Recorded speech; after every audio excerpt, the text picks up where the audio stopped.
Bem, prezados irmãos, a graça e a paz, que nesta noite o Senhor possa abrir o teu coração para ouvir a mensagem do Senhor. Vamos abrir nossas Bíblias. 1 Samuel, primeiro livro de Samuel, no capítulo 7, no verso 12. Assim diz a palavra do Senhor.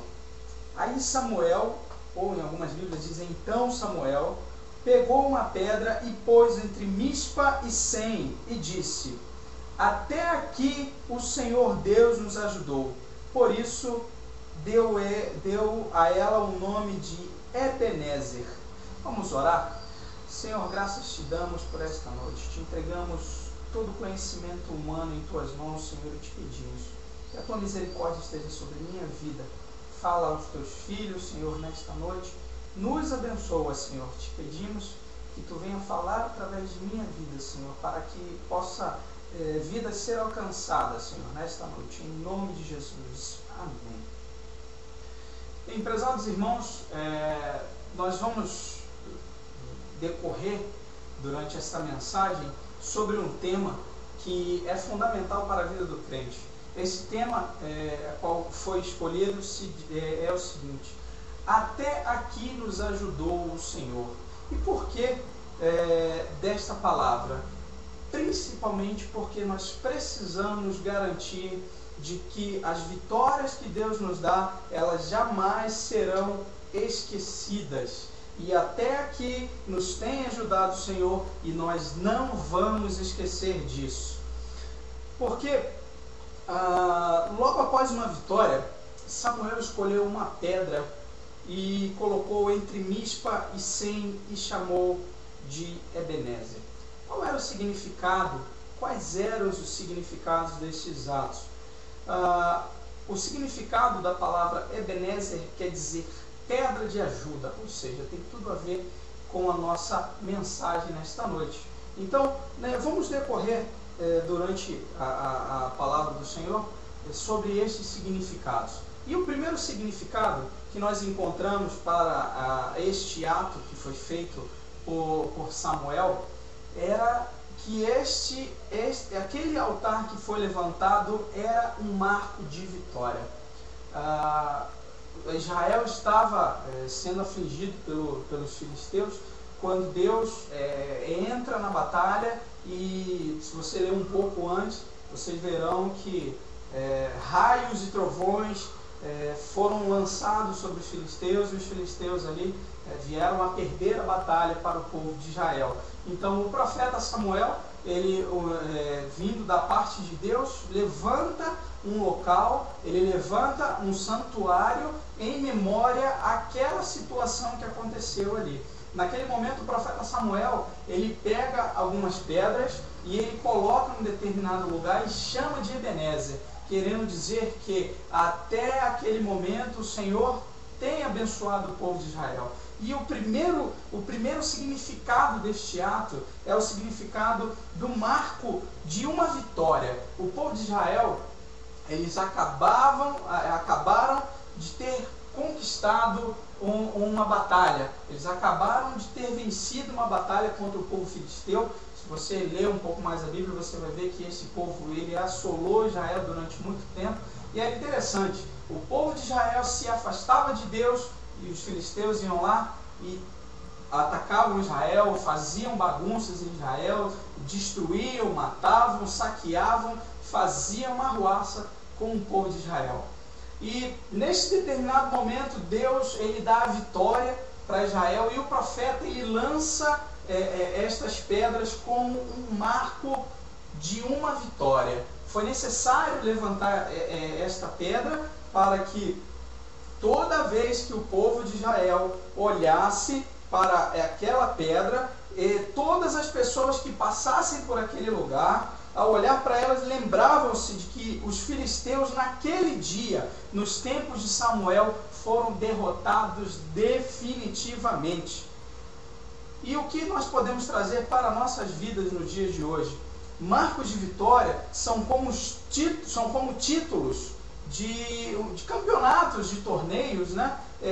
Como um título de um campeão de um torneio esportivo, que ele, uma vez ele conquistado, ele não pode ser nunca mais tomado, ou como uma cabeça de ponte, né? Posições territoriais tomadas por força militar, defendida de tal modo que o inimigo nunca mais conseguirá reverter esta situação, queridos.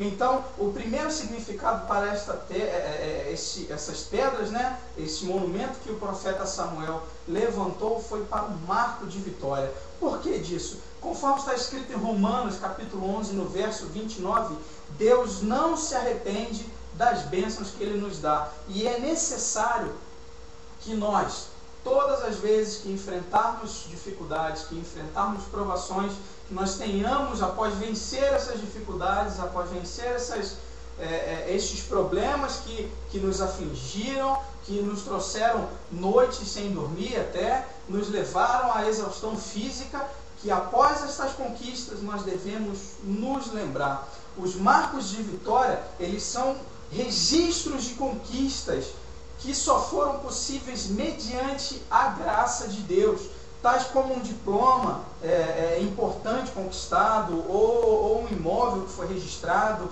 um carro que a gente conseguiu pagar, ou algum bem material que você conseguiu pagar e comprar à vista, um casamento, um filho, uma viagem missionária, uma missão realizada, ou um ministério consumado, ou N outras situações, né? Pessoas que podem ser resgatadas e uma vida libertada.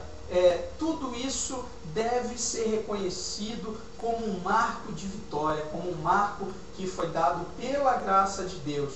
Então, o que você deve fazer é estabelecer os seus marcos de vitória, de tal modo que quando você olhar para trás, quando você olhar para as situações que você enfrentou, você se regozije, que você se alegre ao constatar que grandes coisas o Senhor fez pela tua vida, que grandes bênçãos o Senhor derramou sobre você e muitas outras coisas você conquistou. E o principal, o inimigo nunca mais poderá tocar naquilo que você conquistou através das bênçãos de Deus, né? Os grandes avanços e as grandes obras que foram realizadas através da palavra de Deus, através da unção, da oração, através da intervenção direta de Deus sobre determinada ocasião que você viveu, eles devem ser lembrados, este marco deve ser estabelecido. O que é que você tem hoje para trazer memória? Nós vemos que o povo brasileiro, agora parafraseio o presidente, né? O povo brasileiro, ele tem a mania de ressaltar aquilo que é negativo. Ou seja, aconteceu alguma coisa de ruim, a pessoa logo coloca um outdoor bem grande lá. Isto aconteceu de ruim, isto aconteceu de ruim, assado aconteceu de ruim. E muitas vezes, ou na maioria das vezes, muitas outras coisas mais foram conquistadas, muitas outras coisas foram ganhas, e é nítido que ali não houve 100% de participação da pessoa, que ali houve 100% da participação de Deus, e através desta conquista, Deus abençoou a pessoa, mas é tendência do brasileiro esquecer das coisas boas, né? Uma escritora holandesa, há um tempo atrás, ela falava da grande variedade de coisas boas que o brasileiro tem aqui, que ele reclama. Por exemplo, se reclama muito, se fala muito mal de muitas coisas, né? E ela cita o exemplo da telefonia. Hoje nós no Brasil nós temos aí diversas operadoras de telecomunicação, de telefonia, etc. E ela diz que lá na Holanda só tinha uma, e que se você ligasse para reclamar, você ainda perdia a linha. Veja só que absurdo.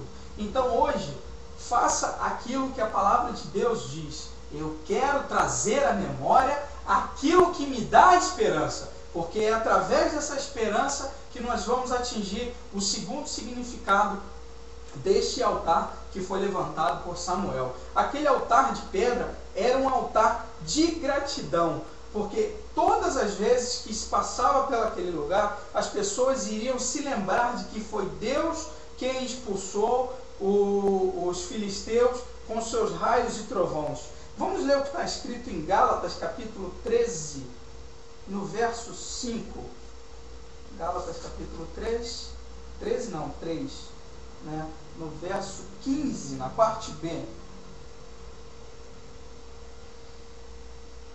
Quando duas pessoas combinam alguma coisa e assinam um contrato, ninguém pode quebrá-lo ou acrescentar qualquer coisa. Então, muitas pessoas hoje vivem reclamando da vida, reclamando até de Deus, porque se esquecem facilmente o quanto Deus tem feito por ela e se tornam